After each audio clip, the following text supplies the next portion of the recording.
ఈనాటి వాక్యజానముగా మనము చదువుకున్న వాక్యాలు 119వ కీర్తన 145 నుంచి 166 వరకు ఉన్నటువంటి వచనాల సారాంశాన్ని ఈ దినం మనం ధ్యానించబోతూ ఉన్నాం. ఎందుకంటే ప్రియులారా, బైబిల్ గ్రంథములో ఉన్న కీర్తనల పుస్తకాన్ని మనం అధ్యాయాలుగా చెప్పకూడదు. కీర్తనలు అధ్యాయాలు కాదు, అందుకనే కీర్తన అనే చెప్పాలి. స్తోత్రం చెల్లించండి అందరూ. 119వ కీర్తనలో 145వ వచనం నుండి 160వ వచనం వరకు ఉన్న సారాంశాన్ని మనం చదువుకోబోతున్నాం. ఎందుకంటే ఈ వచనాల్లోనే 160వ వచనములో రాశారు ఏమనంటే, నీ వాక్స సారమే సత్యము అని. కనుక దేవుని వాక్యము సత్యమే, కానీ వాక్స సారమే మనలను సర్వసత్యములో నడిపిస్తుంది. అనగా దేవుని కుమారులుగా కుమార్తెలుగా మార్చేది వాక్స సారమే. వాక్యం చెప్పేవారు చాలామంది ఉన్నారు లోకంలో. వాక్యము చెప్పేవారు కోకోలలుగా ఉన్నారు, కానీ వాక్స సారాన్ని చెప్పేవారు కావాలి. వాక్స సారాన్ని ఎవరైతే బోధిస్తారో ఆ బోధే మన బ్రతుకులను మార్చేది. దేవుని స్తోత్రం. బిగరగా దేవుని స్తోత్రం చెల్లిస్తారా? వాక్స సారాంశం అంటే దేవుని మాటలో ఉన్న అర్థం. కనుక ఈ 160వ వచనం వరకు మనం చూస్తే ఈ వచనాలు ఏమని మనకు బోధిస్తున్నాయంటే, ఎవరి హృదయములో అయితే దేవుని వాక్యం ఉంటుందో వారటండి స్వబుద్ధితో భక్తి చేయకుండా దైవ చిత్తానికి లోబడి దేవుని మీద ఆధారపడుతూ భక్తి చేస్తారటండి. ఎందుకంటే లోకములో భక్తి 2 రకాలుగా జరుగుతుంది. క్రైస్తవ భక్తి కావచ్చు, లోకములు ఏ మతంలో జరిగేదైనా. మనం ప్రత్యేకంగా మాట్లాడుకునేది మనం చేస్తున్న భక్తి కొరకు. మనం చేస్తున్న భక్తి స్వబుద్ధిని ఆధారం చేసుకునేదిగా ఉండకూడదని ఈ వచనాలు చెప్తున్నాయి. స్వబుద్ధిని అంటే మన మనసుకు నచ్చిన రీతిగా మనం భక్తి చేసేవారంగా ఉండకూడదు. దేవుని చిత్తానికి లోబడి దేవుని మీద ఆధారపడి మనం భక్తి చేసేవారు ఉన్నప్పుడు దేవుని కార్యాలు మనం చూడగలమని ఈ వచనాలు మనకు తెలియజేస్తున్నాయండి. స్తోత్రం చెప్తారండి. హల్లెలూయా. కనుక మనము దైవ చిత్తానికి లోబడి భక్తి చేయాలి. అనగా దేవుని మీద ఆధారపడే భక్తి మనం చేయాలి. అంతేగాని మన మనసుకు నచ్చిన రీతిగా భక్తి చేసేవారంగా ఉండకూడదని లేఖన భాగాలు తెలియజేస్తున్నాయి. ఎందుకంటే ఈ స్వబుద్ధి అనేది ఈ మానవుల్లోనికి ఎప్పుడు వచ్చిందో ఎన్నోసార్లు మీకు తెలియజేశాం, మళ్ళా తెలియజేస్తాం. దయతో ఆలకించండి. ఆదికాండంలో 3వ అధ్యాయంలోకి వచ్చినప్పుడు దేవుని తోట అనబడే ఏదేను తోటలో ఉన్న ఆదాము అవ్వలను చూశాడండి సైతాన్. లూసిఫర్ అనే దేవదూత దేవునికి విరోధిగా మార్చబడి ఆకాశ మండలములో సంచరిస్తూ ఏదేను తోటలోనికి వచ్చాడటండి. ఏదేను తోటలో ఉన్న సమస్త జీవరాశుల్ని అర్థించాడు. మీలోకి నేను వస్తాను, మీ హృదయంలో నాకు చోటు ఇవ్వండి అని. మీరు మీ హృదయంలో నన్ను చేర్చుకుంటే ఈ లోకములో మిమ్మలను దేవతలుగా మారుస్తానన్నాడట. ఏ యొక్క జీవరాశి, ఏ మృగము కానీ ఏ జీవరాశి కూడా అంగీకరించలేదు, కానీ యుక్తి కలిగినటువంటి సర్పము మాత్రం అంగీకరించిందని రాశారు. ఆ సర్పములో ప్రవేశించినటువంటి లూసిఫర్, దేవునికి విరోధైనటువంటి సైతాను ఆ సర్పములో ప్రవేశించి ఏదేను తోటలో ఒంటరిగా ఉన్నటువంటి ఆ స్త్రీతో, ఆ హవ్వతో మాట్లాడుతున్నాడు వాడు. హల్లెలూయా. మాట్లాడుతూ అవ్వ యొక్క మనస్సును చెరిపేశాడు.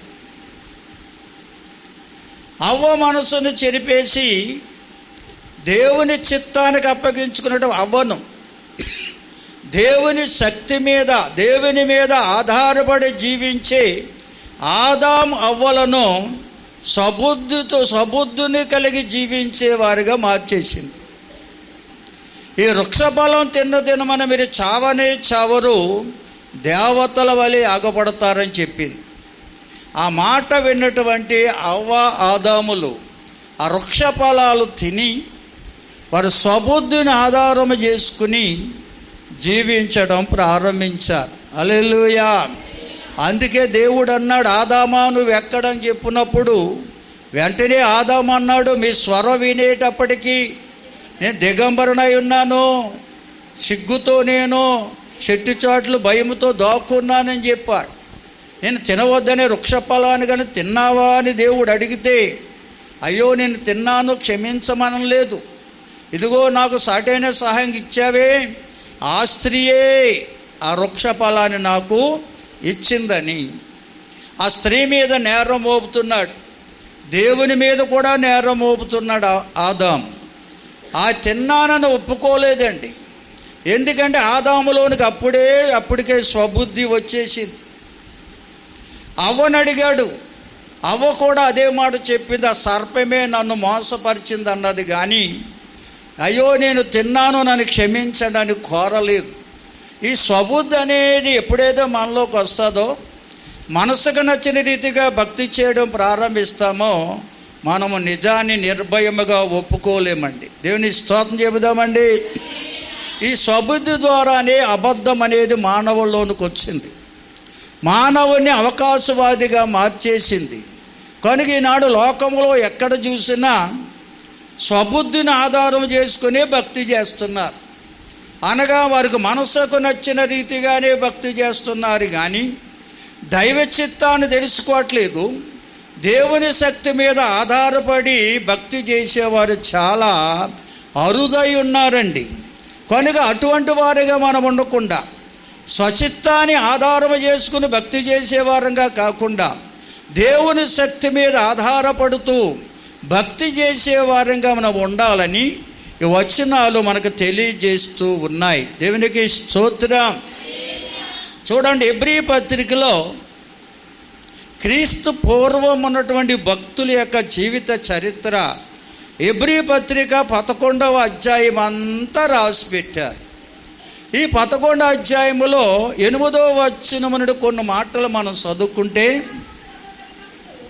అబ్రహాము పిలవబడినప్పుడు విశ్వాసమును బట్టి ఆ పిలుపునకు లోబడి తాను స్వాస్థ్యముగా పొందనయ్యున్న ప్రదేశమునకు బయలు వెళ్ళెను, మరియు ఎక్కడకు వెళ్ళవలెనో దాన్ని ఎరుగకనే బయలు వెళ్ళాను. స్తోత్రం చెబుతారు అందరూ?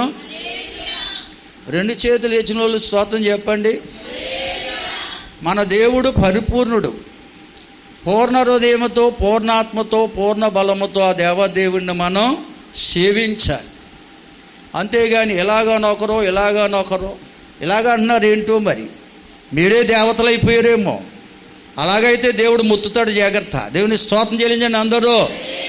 హల్లెలూయా. దేవునితో ఎవరు సమానులు కాలేరు. కనుక వినండి ప్రియులారా, ఇక్కడ మన పితరుడైన అబ్రహాము కొరకు రాయబడింది.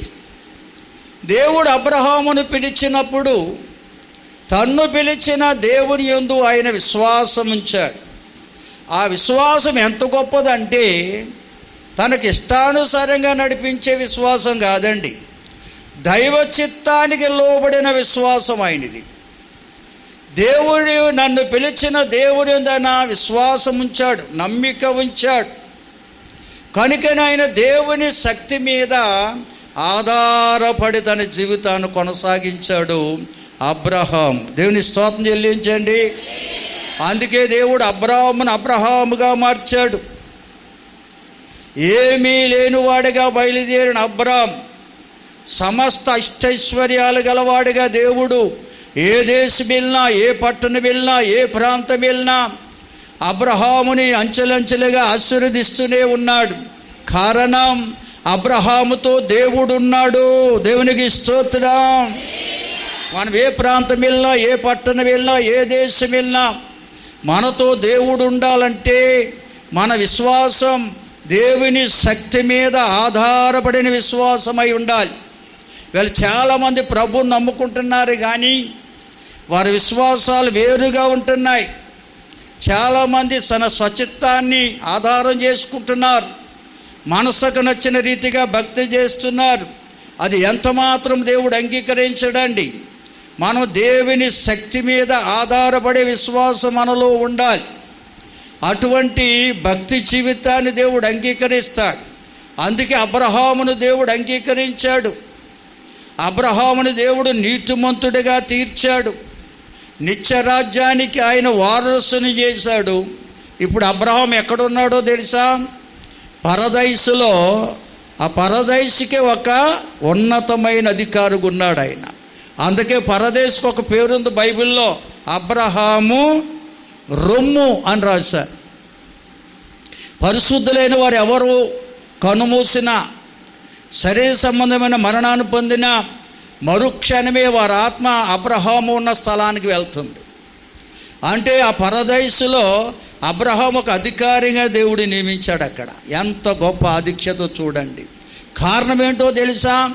అబ్రహాము విశ్వాసం దేవుని మీద ఆధారపడిన విశ్వాసం అండి. కనుక దేవుని వాక్యం ఎవరి హృదయములో ఉంటుందో వారు దేవుని మీద ఆధారపడిన విశ్వాసంతో భక్తి చేస్తారు. వారికి మనసుకు నచ్చిన రీతిగా భక్తి చేయరండి.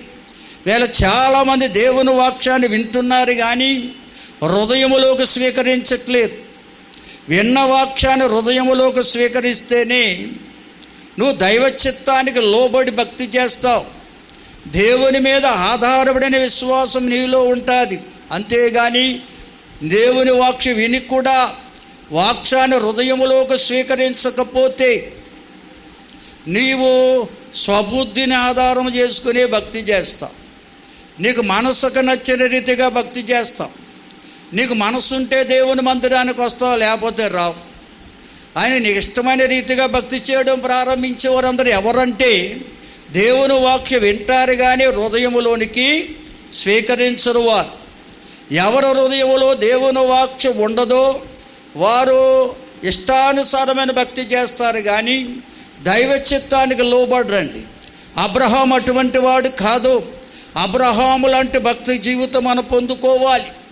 అబ్రహాం ఎలాగైతే దేవుని శక్తి మీద ఆధారపడిన విశ్వాసం కలిగి ఉన్నాడో అటువంటి విశ్వాసం మనలో ఉంటే ప్రియులారా దైవ చిత్తానికి లోబడతాం, దేవుని కార్యాలు మనం అనుభవిస్తాం. దేవుని స్తోత్రం. ఇంకా పరిశుద్ధ గ్రంథంలో అబ్రహాము కుమారుడైన ఇస్సాకు కుమారుడైనటువంటి యాకోబు కుమారులు ఒకడైన యోసేపు, ఇలా చెప్పుకుంటూ పోతే వీళ్ళందరూ దేవుని మీద ఆధారపడి భక్తి చేసినటువంటి భక్తులు. అందుకే వారితో దేవుడు ఉన్నాడండి. అందుకే బైబిల్లో రాశాడు, అబ్రహాము దేవుడను, ఇస్సాకు దేవుడను, యాకోబు దేవుడను మీకు దేవుడుగా ఉండాలనుకున్నాను అన్నాడు. ఆనాడే యోసేపుతో చెప్పాడు ఆయన. స్తోత్రం చెల్లించండి అందరూ. ఈనాడు మనతో చెప్తున్నాడు. కనుక ఆయన మనకు తోడుగా ఉండి నడిపించాలంటే మరి ఎక్కడున్నా, ఏ ప్రాంతంలో ఉన్నా, ఏ స్థలంలో ఉన్నా దేవుడు మనకు తోడుగా ఉండాలంటే మన భక్తి దేవుని శక్తి మీద ఆధారపడి చేసే భక్తి అయి ఉండాలి. దేవుని మీద ఆధారపడి చేసే భక్తి ఎవరు చేయగలరంటే దేవుని వాక్యము ఎవరి హృదయములో ఎత్తుంటుందో వారు మాత్రమే చేయగలరండి. స్తోత్రం చెల్లించండి అందరూ. అందుకని నేను ప్రతిసారి చెప్తాను, మందిరములో అడుగుపెట్టే ముందే ప్రభుకు అప్పగించుకో. అయ్యా నా హృదయంలోనికి నీ మాటలు పంపించు, ముద్రించు అని అడిగితే చాలు. ఇక్కడ వింటున్న ప్రతి మాట మన మధ్యనున్న పరిశుద్ధాత్ముడు మన హృదయములో ముద్రిస్తాడు. స్తోత్రం చెబుదామండి. అవి మనలో చెరుగుపో ప్రియులారా. చాలామంది అప్పగించుకోరు. అందుకని వారి హృదయంలో దేవుని మాటలు ఉండవు. దేవుని మాటలను హృదయంలో లేకపోతే నిష్టానుసారమైన భక్తే చేస్తావు కానీ దేవునికి ఇష్టమైన రీతిలో నువ్వు భక్తి చేయలేవు. నిష్టానుసారమైన భక్తి ఎంతకాలం చేసినా దేవుని ఆశీర్వాదం చూడలేవు, దేవుని కార్యాలు అనుభవించలేవు. సోదరి సోదరుడా, గమనించాలి. బైబిల్ గ్రంథంలో ప్రవక్త అయిన మోషే ఉన్నాడు. ఆయన బాల్య దినమునందే, అనగా ఐగుప్తు దేశంలో అతడు పుట్టాడు. ఐగుప్తు దేశంలో పుట్టేటప్పటికి భయంకరమైన మరణ శాసనం ఉంది. హెబ్రీ స్త్రీలు అనగా దేవుడు ఏర్పరచుకున్న ప్రజలైన ఇశ్రాయేలులో ఎవరైనా స్త్రీ ప్రసవిస్తే, మగబిడ్డ పుడితే వెంటనే నైలు నదిలో పడవేయాలనే శాసనం చేశాడు ఫరో. అటువంటి భయంకరమైన శాసనం, చట్టం ఉన్న దినాల్లో పుట్టాడు మోషే. అతని తల్లిదండ్రులు దేవుడిచ్చిన ధైర్యాన్ని బట్టి వారు 3 నెలలు ఇంటిలోనే మోషేని పెంచారంట. అంతేకాదు, ప్రసవ సమయంలో తమ వద్ద ఉన్నటువంటి మంత్రగత్తెలు కూడా దేవునికి భయపడి పుట్టగానే మోషేని తీసుకెళ్ళి నైలు నదిలో పడవేయలేదు. దేవుని స్తోత్రం. అంటే మోషేను బట్టి ఆ మంత్రగత్తెలు మనసులో కూడా దేవుడు తన భయాన్ని పుట్టించాడు. తల్లిదండ్రుల మనసులో గొప్ప ధైర్యాన్ని కలగజేశాడు. కారణం, మోషే పట్ల దేవునికి ఒక గొప్ప ఉద్దేశం ఉంది. హల్లెలూయా. మోషే ద్వారా దేవుడు గొప్ప కార్యాలు చేయబోతున్నాడు. అందుకే మోషేను మరణానికి అప్పగించకుండా దేవుడు కాపాడాడు. 3 నెలలు చాలా జాగ్రత్తగా పెంచారు. తర్వాత భయపడ్డారట వారు.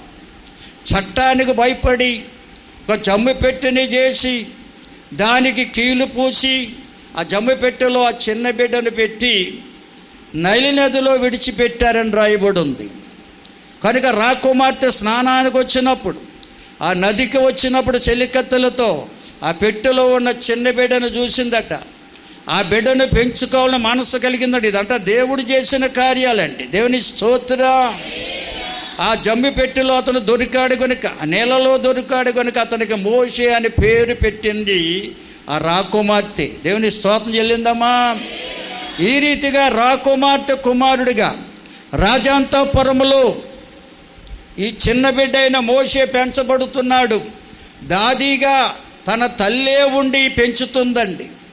తన తల్లి మోషే పట్ల ఉన్నటువంటి దైవ సంకల్పం ఎరిగినది కనుక ఆ దేవుని కొరకు మోషేకు బాల్యము నుండే నేర్పించిందట, తెలియజేసిందంట. తన తల్లిగా ఉన్నటువంటి దాదిగా ఉన్న తల్లి మాటలు, దేవుని మాటలు విన్న మోషే బాల్యము నుండి దేవుని మాటలు హృదయములో భద్రపరుచుకున్నాడు కనుక అతడికి 40 సంవత్సరాల ప్రాయం వచ్చేటప్పటికి ఒక సమర్పణ కలిగి ఉన్నాడు. నేను రాకుమార్తెగా కుమారుడిగా నేను పెంచబడ్డాడు కంటే దేవుని ప్రజలతో శ్రమ అనుభవించడం మంచిదని, క్రీస్తు నిమిత్తం నేను శ్రమ అనుభవించడం మంచిదని, నేను దేవుని బిడ్డగానే జీవించాలని, దేవుని కార్యాలు చూడాలనే మనసు మోషేలోకి వచ్చింది. కారణం, మోషేలో దేవుని మాటలు ఉన్నాయి. దేవునికి స్తోత్రం. మీరు వింటున్న దేవుని మాటలు మీ హృదయములో ఉంటే దేవుని పట్ల గొప్ప సమర్పణ మీలోకి వస్తుంది. ఇక మీదట నా ఇష్టానుసారంగా కాదు నేను జీవించేది, దైవ చిత్తానికి లోబడాలి, దేవునికి ఇష్టడుగా జీవించాలి, దేవునికి ఇష్టరాలుగా జీవించాలనే గొప్ప సమర్పణ మీలోకి వస్తుంది. కనుక ఈవేళ చాలామంది దేవుని మాటలు వింటున్నారు కానీ హృదయంలోకి స్వీకరించట్లేదండి. వినేసి విడిచిపెడుతున్నారు కనుక దేవుని కొరకు సమర్పణ వారిలోకి రావట్లా. దేవుని స్తోత్రం చెల్లించండి. అందరూ నా ఇష్టానుసారంగా భక్తి చేస్తానంటున్నారు కానీ దైవ చిత్తానికి లోబడి దేవునికి ఇష్టమైన భక్తి జీవితం జీవిస్తాననే సమర్పణ ఈ కడవర దినాల్లో మోషే లాంటి సమర్పణ మనలోకి రావాలి. దేవుని స్తోత్రం చెబుదామా. ఎందుకంటే బైబిల్ గ్రంథములు ఈ భక్తులందరి కొరకు ఎన్నో పేర్లు ఉన్నాయి. 11వ అధ్యాయం అది చదవండి. హెబ్రీ పత్రికలో పాత నిబంధనలోకి వెళ్ళక్కర్లేదు, ఆ చరిత్ర అంతా కూడా రాసి పెట్టారు. ఈ విధంగా దేవుని మీద ఆధారపడినటువంటి భక్తులు దైవ కార్యాలు చూశారండి. మోషేని దేవుడు విడిచిపెట్టలేదు. మిథ్యానారణ్యములకు వెళ్ళిపోయినా మోషేతో ఉన్నాడు. 40 సంవత్సరాలు మందలు మేపుతున్న మోషేతో దేవుడుండి తన దర్శనమనిచ్చి గొప్ప నాయకుడిగా లక్షలాది మంది ఇశ్రాయేలు ప్రజలను నడిపించే నాయకుడిగా చేశాడు. హల్లెలూయా. అంతేకాదు, ఆనాటి ఇశ్రాయేలు ప్రజలకు ఒక కనపడే దేవుడిగా కూడా మోషేను దేవుడు ఏర్పాటు చేశాడు. ఇదంతా దైవ కార్యం. ఇంత కార్యాలు మోషే పట్ల ఎందుకు దేవుడు చేశాడంటే మోషేలో దేవుని మాటలు ఉన్నాయి. ఈవేళ దేవుని మాటలు వింటున్నావు సోదరి సోదరుడా, ఆ మాటలు నీ హృదయములో ఉన్నావా? నీ హృదయములో స్వీకరించగలిగితే ఆ దేవుని మాటే నీ బ్రతుకును మార్చేస్తుంది. హల్లెలూయా. ఎందుకంటే దేవుని మాట శక్తి గలది. ఆయన మాటతో సృష్టిని చేసిన దేవుడు. ఆయన నోటి మాటతో సృష్టిని శాసించే దేవుడు. ఆయన నోటి మాటతో నీ నా మన బ్రతుకులను మార్చగల సమర్థుడు, శక్తిమంతుడు. దేవునికి స్తోత్రం. హల్లెలూయా. అటువంటి దేవుని మాటను మన హృదయంలోనికి స్వీకరించాలి. చూడండి, అది 11వ అధ్యాయం, ఎబ్రీ పత్రిక 11వ అధ్యాయం చివరి 2 వచనాలు చదవండి దయతో. వారందరి కొరకు రాశాడు. ఎక్కడ ఏబేలు మొదలుకొని ఈ భక్తులందరి కొరకు రాసి పెట్టాడు. ఎక్కడ ఎవరైతే దేవుని చిత్తానికి లోబడి భక్తి చేశారో, స్వబుద్ధిని ఆధారం చేసుకోకుండా దేవుని అధికారానికి అప్పగించుకుని తమ భక్తి జీవితాన్ని గడిపారో, వారందరి పట్ల దేవుడు ఎంతెంత ఎన్నెన్ని అద్భుతాలు చేశాడో అన్నీ తెలియజేస్తూ అంటాడు, వీరందరూ కూడా విశ్వాసమును బట్టి గొప్ప సాక్ష్యాన్ని పొందారు. దేవునికి స్తోత్రం. అంటే దేవుని కార్యాలు ఎన్నో అనుభవించారు. దేవుని బిడ్డలుగా గొప్ప సాక్ష్యం పొందారండి. దేవుని బిడ్డలు మనం చెప్పుకోకర్లేదు ప్రియులారా. దేవుడే మన గొప్ప సాక్ష్యాన్ని లోకములో చూపిస్తాడు. ఎప్పుడంటే దేవుని శక్తి మీద ఆధారపడిన విశ్వాసం మనలో ఉంటే, దేవుని వాక్యం ఎవరిలైతే ఉంటుందో వారే దేవుని శక్తి మీద ఆధారపడిన విశ్వాసం కలిగి ఉంటారు. వీరందరూ కూడా విశ్వాసము ద్వారా గొప్ప సాక్ష్యాలు పొందిన భక్తులు. అయితే మనము లేకుండా వారు పరిపూర్ణులు కాలేకపోయారు కనుక వాగ్దాన భూమిని చేరలేకపోయారు వారు. దేవుని స్తోత్రం. అంటే అర్థం ఏమిటంటే ప్రియులారా, విశ్వాసమునకు కర్త కొనసాగించేవాడని యేసు లోకానికి వచ్చే వరకు కూడా ఆనాటి భక్తులందరూ కూడా నిరీక్షణకు ఆధారం లేని కాలంలో నిరీక్షణ కలిగి దేవుని కార్యాలు అనుభవించిన భక్తులండి వారు. ఇప్పుడు మనకు నిరీక్షణకు ఆధారం ఉంది. ఆయనే ప్రభువైన యేసుక్రీస్తు వారు. హల్లెలూయా. ఆయన మానవుల పక్షాన్ని లోకానికి వచ్చాడు. సమస్త మానవాళి పాప పరిహారార్థమై ఏ పాపములను యేసయ్య పాపులైన మానవుల కొరకు సిలువలో ప్రాణం పెట్టడానికి వచ్చాడు. అందుకే రోమాపత్రిక 8వ అధ్యాయం 31లో రాస్తాడు. ఏమనంటే, దేవుడు మన పక్షమునుండగా మనకు విరోధి ఎవడు? అందరూ స్తోత్రం చెల్లిస్తారు. అందరూ హల్లెలూయా, హల్లెలూయా. ప్రియులారా, దేవుడు మన పక్షమునుండగా మనకి విరోధి ఎవడు? అంటే దేవుడు మన పక్షాన్ని లోకానికి వచ్చాడు. ఈ మానవాళి పక్షం లోకానికి వచ్చి ఈ పాపులైన మానవులకు పాప పరిహారార్థమై ఆయన సిలువలో యాగమవ్వడానికి వచ్చాడు. దేవుని స్తోత్రం. ఎందుకంటే లోకములో ఒక వేదం ఉంది, ఒక శ్లోకం ఉంది. ఏమనంటే, సర్వపాప నివారో రక్త ప్రోక్షణ ఆవశ్యకం, తద్రక్తం పరమాత్మేన పుణ్యదాన బలియాగమని వేదాల్లో భక్తులందరూ రాసి పెట్టారు. ఎందుకంటే ప్రతి మానవుడు పాపి అయి ఉన్నాడని, ఈ పాపైన మానవుడు పాపము నుండి విడుదల పొందాలంటే రక్త ప్రోక్షణ చెయ్యాలని. ఆ రక్త ప్రోక్షణ ఎవరిదంటే అది దేవదేవుడిదై ఉండాలని రాయబడి ఉంది శ్లోకములో. అయితే ఆ దేవుడు చిందించిన రక్తం వల్లే మానవులకి పాప క్షమాపణ వచ్చింది. కానీ క్రీస్తు పూర్వం ఎందరో భక్తులు కోడెల రక్తం, దూడల రక్తం, మేకల రక్తం, ఇలాగ ఇటువంటి జీవరాశుల రక్తాన్ని చిందించి పాప ప్రోక్షణ అనేవారు వారు. కనుక ఆ జీవరాశుల రక్తము ద్వారా ఏ మానవుడు పాప విమోచన పొందలేడు కనుక ఆ దేవదేవుడే లోకానికి దిగి రావాల్సి వచ్చింది. అందుకే తద్ రక్తం పరమాత్మేన పుణ్యదాన బలియాగం అని రాయబడి ఉంది. ఆ దేవదేవుడే భూలోకానికి వచ్చి మానవులందరి పాపముల కొరకు తానే రక్తాన్ని చిందించాలి. హల్లెలూయా. ఆ రక్తాన్ని చిందించకపోతే మానవునికి పాప విమోచన లేదు. మనం ఎంతగా దేవుని మీద ఆధారపడి భక్తి చేసినా పాప క్షమాపణ పొందకుండా, పాప విమోచన పొందకుండా మన పరిపూర్ణులము కాలేము. హల్లెలూయా. లోకములో చూడండి, ఎంతో భక్తి జరుగుతుంది. చాలామంది దేవుని మీద ఆధారపడి భక్తి చేసేవారు కూడా లోకములో ఉన్నారు. కానీ వారు పాప విమోచన పొందలేదు. వారు పాప విమోచన పొందకుండా పరిపూర్ణులు కాలేరు, వాగ్దాన ఫలాన్ని పొందలేరు. దానికి ఉదాహరణగా బైబిల్లో కొర్నేలు అనే భక్తుడు ఉన్నాడు. మనందరికీ తెలుసు, అపోస్తుల కార్యాలు 10వ అధ్యాయంలో రాశారు ఆయన కోసం. కొర్నేలు అనే భక్తుడు ఒక శతాధిపతి, 100 మంది సైన్యపు అధికారి ఉండి కూడా ఆయన దేవుడంటే భయభక్తులు గలవాడని, దాన ధర్మాలు చేసేవాడని, పుణ్యకార్యాలు ఎన్నో చేసేవాడని రాయబడి ఉంది. అంటే అతడు దేవుని మీద ఆధారపడి చేశాడు, ఎంతో భక్తి చేశాడండి.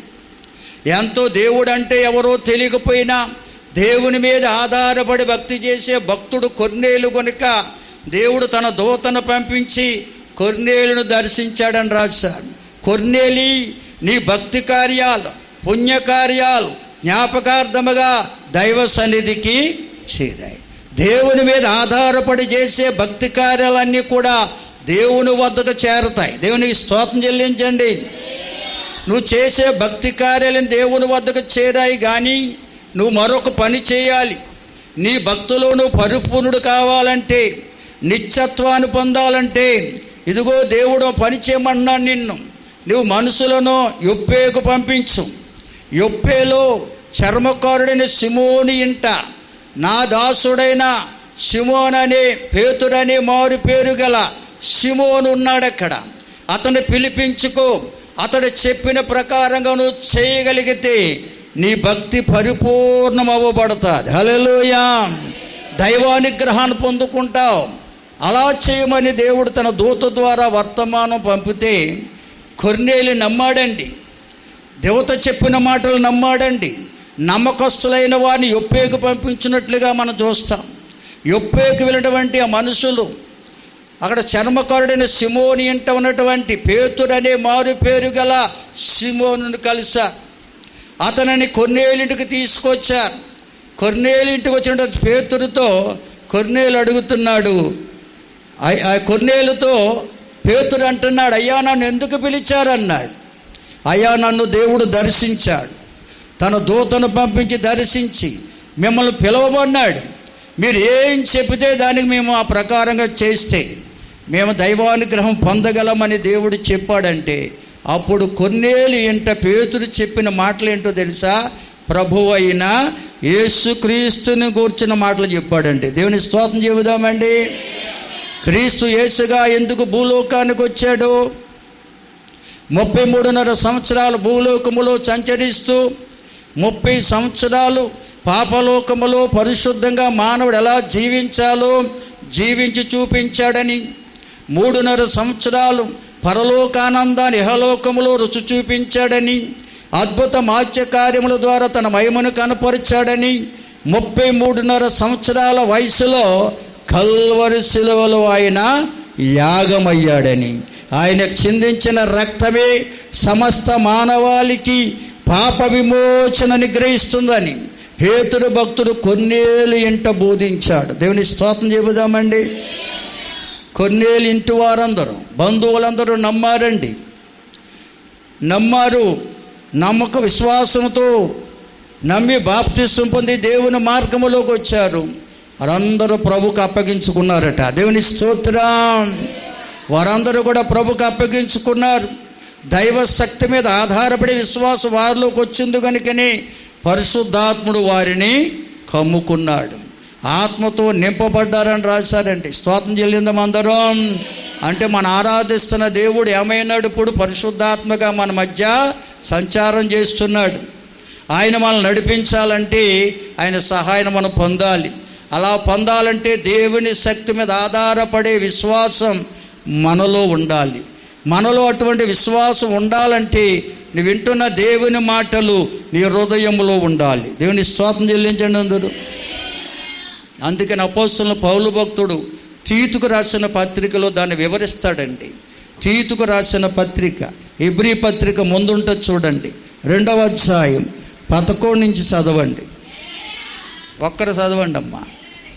ఏలయనగా సమస్త మనుషులకు రక్షణకరమైన దేవుని కృప ప్రత్యక్షమై, హల్లెలూయా. కనుక ప్రియులారా గమనించాలి, ప్రభువైన యేసుక్రీస్తు వారు ఎందుకు భూలోకానికి వచ్చారు, ఎందుకు ఆయన సిలువలో యాగమయ్యారో క్రైస్తవులైన ప్రతి ఒక్కరూ కూడా గ్రహించాలి.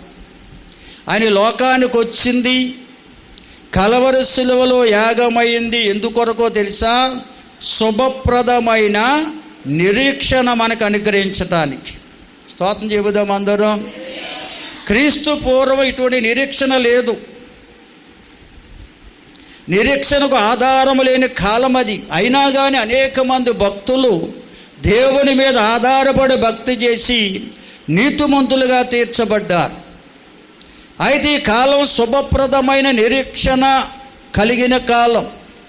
మనం ఉంచిన నిరీక్షణ ద్వారా దేవుడు మన జీవితంలో గొప్ప కార్యాలు చేసే కాలం ఇది. దేవునికి స్తోత్రం. కనుక మనం స్వబుద్ధిని ఆధారం చేసుకోరని నిరీక్షణ గలవారు. ఈ శుభప్రదమైన నిరీక్షణ ఎవరైతే పొందుకుంటారో వారు ఎల్లప్పుడూ కూడా దేవుని మీదే ఆధారపడి భక్తి చేస్తారు. వారు స్వబుద్ధితో భక్తి చేసేవారు కానే కారటండి. స్తోత్రం చెబుదామండి. చూడండి, మీకు ఇంకా అర్థం కావడానికి సామెతల గ్రంథంలో జ్ఞానైన సొలొమోను ద్వారా దేవుడు పలికిన మాటలు ఉన్నాయి. 3వ అధ్యాయం 5వ వచనం చదవండి దయతో. దేవుని శక్తి మీద ఆధారపడి భక్తి చేసేవారు పొందుకునే ఆశీర్వాదాలు క్రీస్తు పూర్వమే జ్ఞానైన సొలొమోను ద్వారా సామెతల్లో రాసిపెట్టారు. ఈ సత్యాన్ని ఆనాడు గ్రహించలేదు చాలామంది, ఈనాడు గ్రహించట్లేదండి. ఈవేళ భక్తి అంతా ఎలా జరుగుతుందంటే స్వబుద్ధిని ఆధారం చేసుకుని భక్తి చేసేవారు అధికమైపోయారు. తనకు మనసుకు నచ్చే రీతిగా భక్తి చేస్తున్నారు. దేవునికి అప్పగించుకోరు, దేవునికి అప్పగించుకుని పాటలు పాడరు, దేవుని అప్పగించుకుని ప్రార్థన చేయరు, దేవునికి అప్పగించుకుని దైవ సన్నిధికి రారు, దేవునికి అప్పగించుకొని దేవునికి ఇష్టేవారుగా ఉండరు. దేవుని స్తోత్రం చెబుదాం అందరం.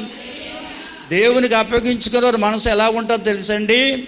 దేవుడే నాకు సమస్తమై ఉన్నాడు, దేవుడు లేకుండా నేను ఏమీ చెయ్యలేను, కనుక నేను లోకంలో నేను బ్రతికి ఉన్నానంటే కేవలం దేవుని కృప వల్ల మాత్రమే. అందుకే పౌలు భక్తుడు అన్నా, నేనేమై ఉన్నానో అది కేవలం దేవుని కృప వల్లనై ఉన్నాను. అది నిజమైన సమర్పణ. ఇది సామెతల్లో రాయబడిన మాటకి అర్థం అండి. ఇది దేవుని స్తోత్రం చెల్లించండి అందరూ. నీవు దేవుని కృప అయి ఉంటే, దేవుని కృపే నిన్ను నడిపిస్తుంటే దేవునికి అప్పగించుకోకుండా ఉండలేవు, దైవ చిత్తానికి లోబడకుండా ఉండలేవు, దేవునికి ఇచ్చేది ఖచ్చితంగా ఇవ్వకుండా ఉండలేవు. ఈ 3 కార్యాలు జరుగుతాయండి. స్తోత్రం చెల్లించండి అందరూ. బిగ్గరగా దేవుని స్తుతించండి. నేను దేవుని వాడని, నాకు కలిగినవన్నీ దేవుడిచ్చినవి, దేవుడే నన్ను ఈ లోకములో నడిపిస్తున్నాడు అనే భావన ప్రతి ఒక్కరిలోకి రావాలి. అదే మానవుని పరిపూర్ణుడిగా మార్చేది. అదే పరిపూర్ణమైన భక్తి అంటే. పరిపూర్ణమైన భక్తి అంటే అదే. అందుకంటాడు శుభప్రదమైన నిరీక్షణ అంటే పరిపూర్ణమైన భక్తితో కూడింది అది. వారు స్వబుద్ధిని ఆధారం చేసుకోరు, దైవ చిత్తానికి అప్పగించుకుంటారు, దేవునికి అప్పగించుకోకుండా ఏ కార్యాన్ని చెయ్యరు. అంతేకాదు నా దేవుడు పరిశుద్ధుడు అని ఎరిగిన వారై చెడుతనాన్ని విసర్జించి మంచిగా జీవిస్తారు. 2వది. 3వది, నాకు కలిగినవన్నీ దేవుడిచ్చినవే కనుక ఆ దేవదేవుడికి నేను ఇవ్వాలనే మనసు కలిగిస్తాను. ఈ 3 కార్యాలు కలిగిందే పరిపూర్ణమైన భక్తి. దాన్నే తీతు పత్రికలో పౌలు భక్తుడు అన్నాడు, శుభప్రదమైన నిరీక్షణ. స్తోత్రం చెల్లించండి అందరూ. హల్లెలూయా. శుభప్రదమైన నిరీక్షణ అంటది పరిపూర్ణమైన హృదయంతో దేవుని మీద ఆధారపడి జీవించే జీవితం.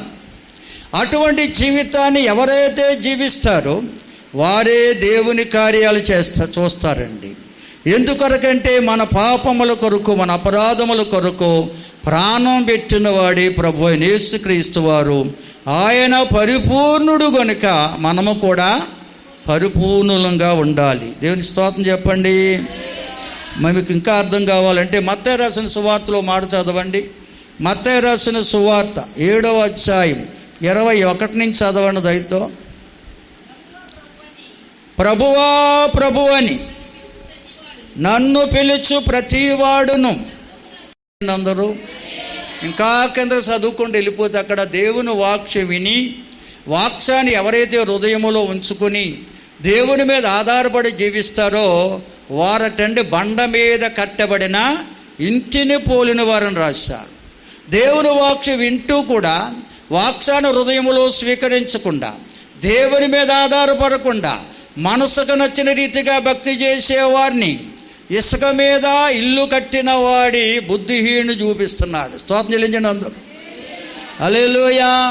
కనుక ప్రియులారా, క్రీస్తు అనే బండ మీద మన జీవితం కట్టబడాలంటే దేవుని వాక్య విని వాక్య ప్రకారంగా నడుచుకున్న అనుభవం కావాలి.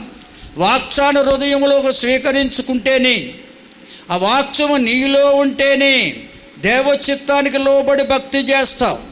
లేకపోతే చాలామంది చూడండి, వాక్యం తెలిసిన వాళ్ళు చాలామంది లోకములు ఉన్నారు.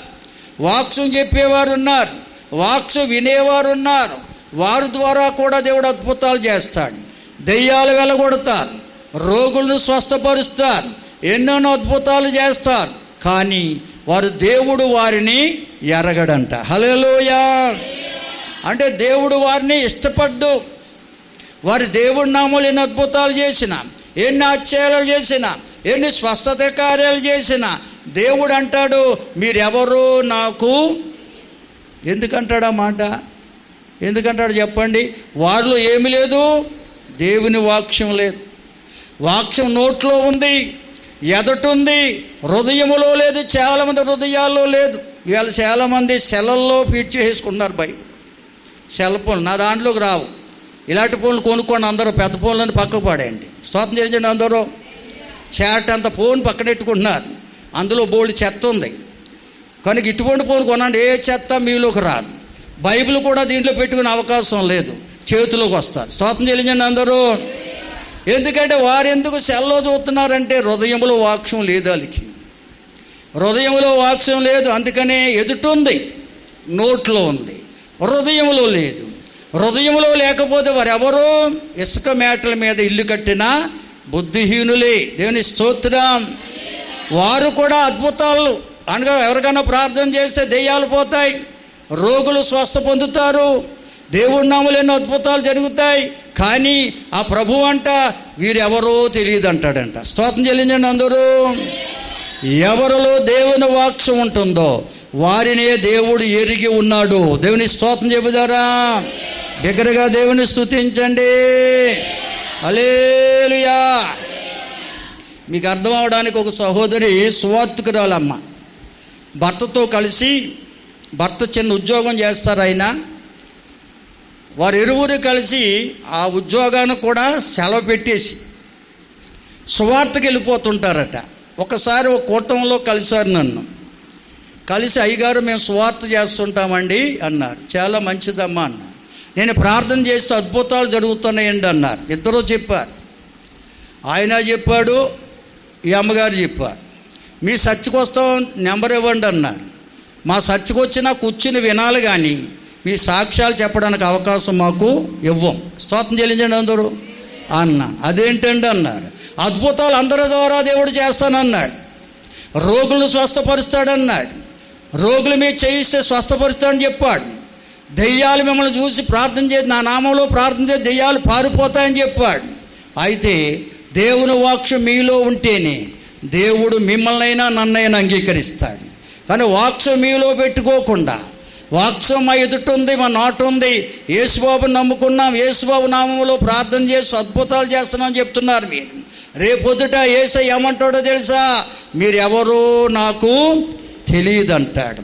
అక్రమము చేయు వాళ్ళారా నా వద్ద నుండి పొండి అంటాడు. అప్పుడు మీ గతి ఏంటి అన్నాను నేను. ఈ వాక్యమే చెప్తుంది, నేను చెప్పడం కాదు. స్తోత్రం చెల్లించండి అందరూ.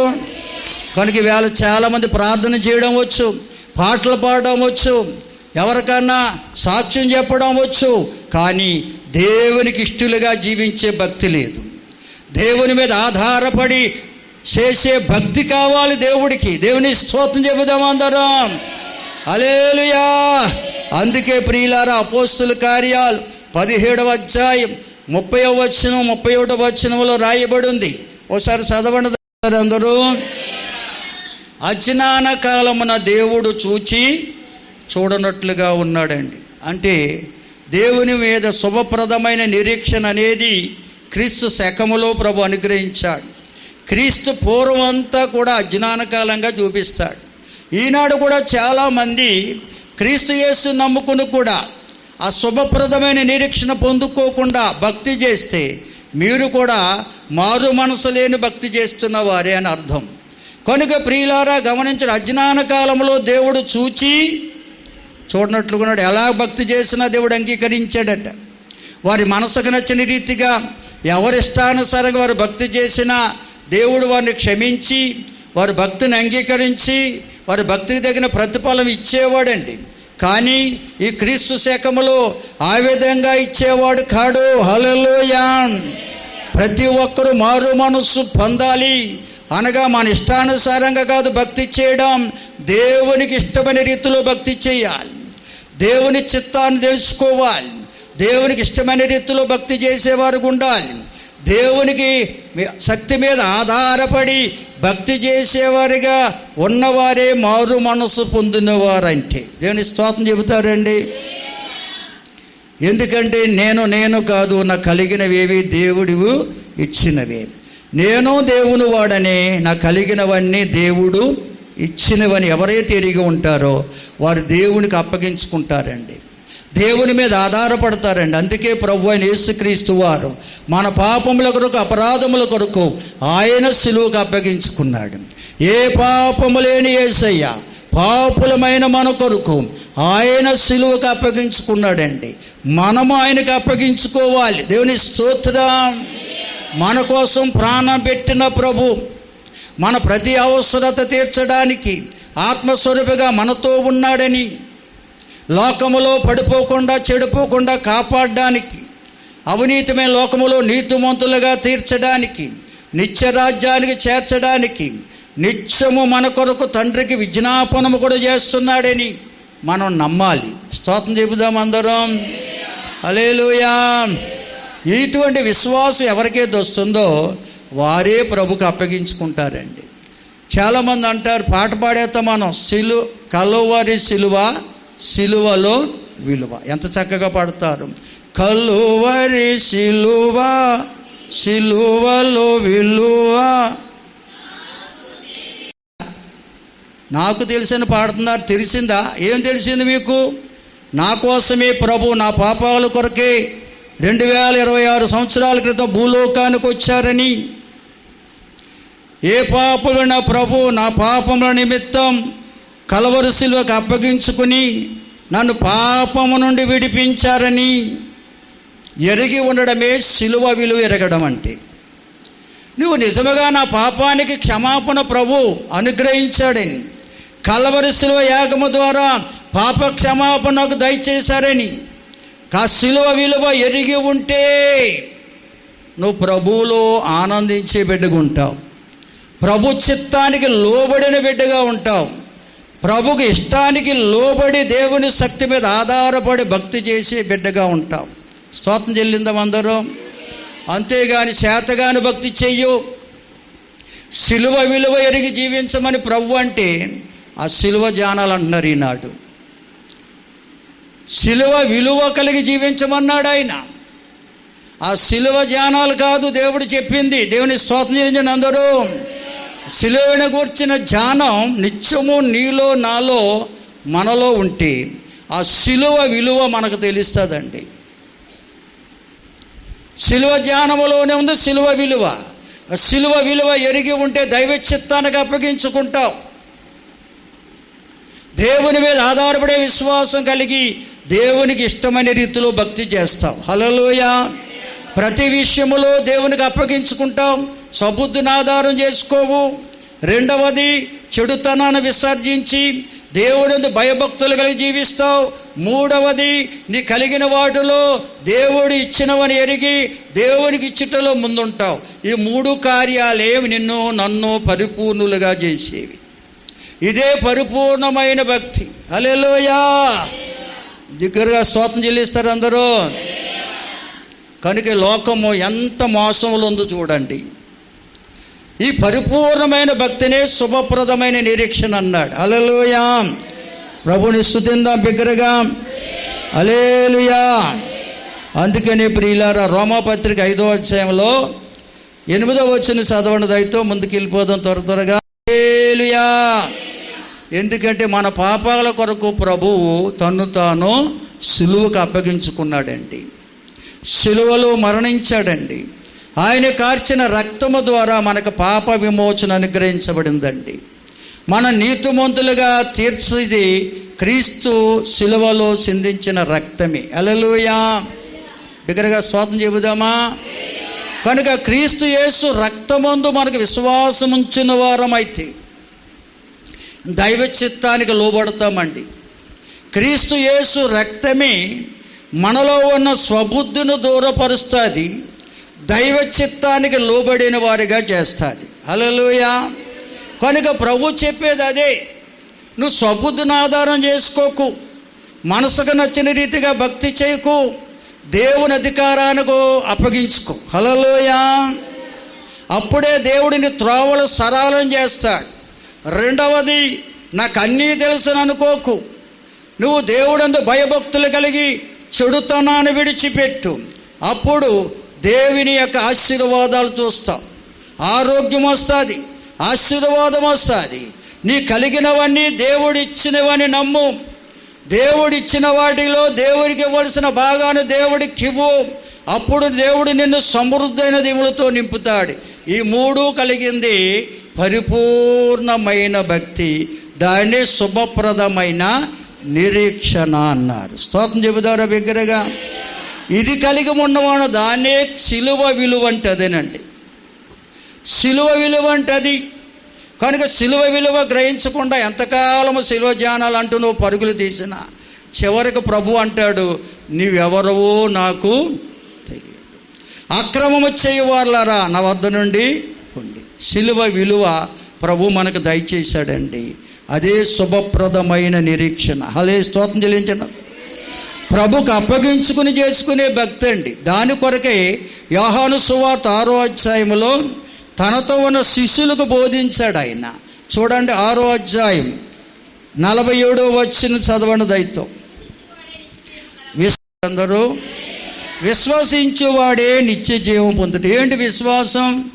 అని 2025 సంవత్సరాల క్రితం నా కోసమే భూలోకానికి మనుష్య కుమారుడిగా వచ్చాడని, 33.5 సంవత్సరాలు భూలోకములో సంచరిస్తూ పాపలోకములో పరిశుద్ధంగా ఎలా జీవించాలో జీవించి చూపించాడని, పరలోకానందాన్ని ఇహలోకములు చూపించాడని, అద్భుత మాత్య కార్యముల ద్వారా తన మహిమను కనపరిచి 33.5 సంవత్సరాల వయసులో కల్వరి శిలువలో ఏ పాపములైన నా యేసయ్య పాపినైన నా కోసం అప్పగించుకుని తన కార్చిన పరిశుద్ధ రక్తము ద్వారా మానవాళికి పాపక్షమాపణ అనుగ్రహించాడనే విశ్వాసం మనలో ఉంటే మనం నిత్య జీవాన్ని పొందుకుంటాం. దేవుని స్తోత్రం చెబుదాం అందరం. అంటే నిత్యము దేవునితో జీవిస్తాం. ఇహలోకములో దేవుడు మనతో ఉంటాడు. లోకాన్ని విడిచిపెట్టిన నిత్యము దేవునితో మనం ఉంటాం. స్తోత్రం చెబుతారా? అది నిత్య జీవము అని రాయబడింది బైబిల్ గ్రంథంలో. కనుక దేవుని బిడ్డలతో దేవుడు ఉండాలంటే ప్రియులారా, ఆయన చేసిన యాగాన్ని త్యాగాన్ని మన జ్ఞాపకము చేసుకోవాలి. అందుకే ఆయన అంటాడు, ఇదిగో మీ పితరులు అనగా క్రీస్తు పూర్వం ఇశ్రాయేలు ప్రజలు దేవతలు తినే మన్నాను తిన్నారు. ఆకాశం నుంచి దేవుడు దేవతలు తినే ఆహారాన్ని కురిపిస్తే దానికి వారు ఇదేమి అన్నారు. ఇదేమనే మాటకు మన్నా అని పేరు పెట్టారు. స్తోత్రం చెల్లించండి అందరూ. మన్నా అనగా ఇదేమి అని అర్థం. హల్లెలూయా. అటువంటి దేవతల దూతలు తినే ఆహారం తిన్నా కానీ ఇశ్రాయేలు ప్రజలందరూ కూడా నశించిపోయారు. అయితే మనం అలా నశించిపోకూడదని, నిత్య జీవాన్ని పొందాలని ఆయనే తన శరీరాన్ని జీవాహారముగా, రక్తాన్ని జీవజలముగా మనకు ఇవ్వడం కొరకు ఆయన లోకానికి వచ్చాడు. శిష్యులతో అంటున్నాడు, నా శరీరాన్ని తిని రక్తాన్ని త్రాగువాడే నిత్య జీవం పొందుకుంటాడు. హల్లెలూయా. ఎందుకంటే ప్రియులారా, మన స్వబుద్ధిని మనలోంచి తొలగించడానికి, దైవ చిత్తానికి లోబడేవారిగా ప్రతి మానవుని కూడా సిద్ధపరచడానికి ఆ ప్రభు అయిన క్రీస్తు యేసు శరీరం నలగగొట్టబడింది ఆ కల్వరి శిలువలో. దేవుని స్తోత్రం చెబుదామండి. ఆ శిలువలో ఆయన పరిశుద్ధ రక్తం చిందించబడింది. నలగగొట్టబడిన శరీరానికి జీవాహారమని, చిందించిన రక్తానికి క్రొత్త నిబంధన పాత్రని యేసయ్యే పేరు పెట్టాడు. దేవుని స్తోత్రం చెబుదామండి. కనుక ఎవరైతే స్వబుద్ధిని ఆధారం చేసుకోకుండా దైవ చిత్తానికి లోబడి భక్తి చేస్తారో వారే దేవుని పిల్లలంటే. వారి కొరకే ఆయన ఆనాడే బల్లను సిద్ధపరిచాడు, అనగా ప్రభు భోజన బలను సిద్ధపరిచాడు. ఆయన శరీరాన్ని జీవాహారముగా, ఆయన రక్తాన్ని జీవజలముగా ఆయన సిద్ధపరిచి ఇచ్చాడు. అది ఆయన రాకడ పర్యాంతరము ఆయన బిడ్డలైన వారందరము కూడా అనుసరించవలసిన కార్యమండి ఇది. స్తోత్రం చెబుదాం అందరం. ఆయన బిడ్డలైన వారు అనగా ఆయన వాక్యము విని ఆ వాక్యమును హృదయములో దాచుకున్నవారే, భద్రపరుచుకున్నవారే, ఆయన మీద ఆధారపడి జీవిస్తారు.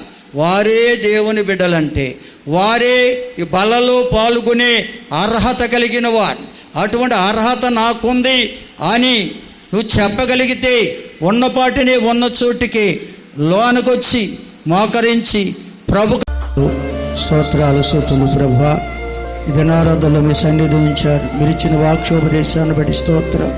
విన్న ప్రతి ఒక్కరూ కూడా నీ మాటలు గ్రహించి ప్రభువా హృదయంలో నీ వాక్యమును భద్రం చేసుకుని ప్రభువా నీ చిత్తానికి లోబడి వారి ఇష్టానుసారంగా కాకుండా నీ చిత్తానికి లోబడి భక్తి చేసే భక్తి జీవితాలు కలిగి ఉండడానికి నీ కృపనివ్వండి నాయనా. నీకు వందనాలు.